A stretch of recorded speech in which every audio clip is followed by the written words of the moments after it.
Hi, it's me again, and I'm just going to review very quickly on some of the things that you can do to do your material containment when you have production line fallout, and how to determine which material needs to be sorted and which that you could leave alone. And you can use the CQE book, which would have the ANSI ASQ Z 1.4 lookup table to say how big your sampling size, but I really don't use that. Basically, I just get a reel of parts and grab a sample size. It's maybe about this big, maybe about 150 components.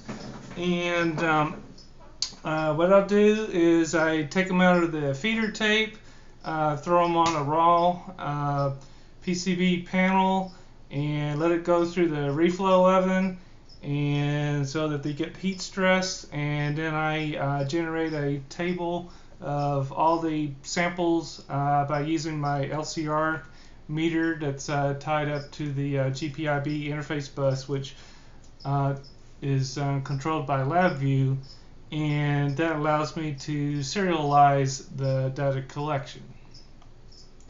Okay, I have serialized the information and ported it over into Excel. In the middle is a graphic generated by Minitab, and I use that to look at the Gaussian distribution of the samples.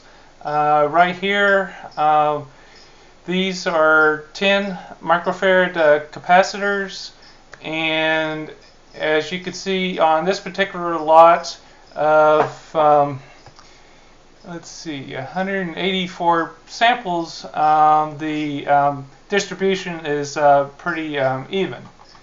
And then if you look over to the next sample, the distribution's kind of even if 2, and then if you look over to the third sample, it's pretty good. However, if you look at the last sample, the distribution is uneven, and also some of the components are outside of the lower test limit.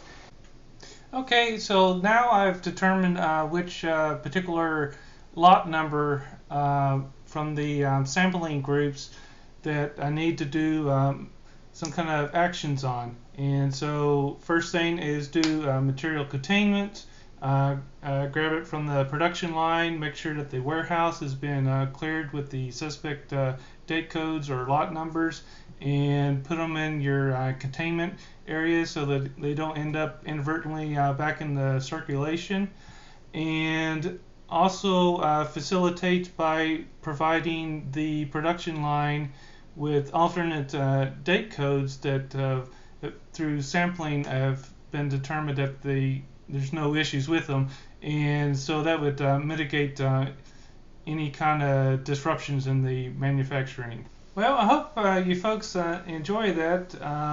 This was a short video, and I would appreciate any kind of feedback the viewers can offer me. I'm not a professional videographer, and it definitely shows. I'm just sort of doing this in my spare bedroom to cobble this information together, but I feel that this is something that they really don't teach in school. This is sort of my learning through the School of Hard Knocks, and I believe this information would be useful to some other people. Chirping sound that you probably hear is the feeder crickets for my lizards. So yes, my speech is so boring, you can hear crickets.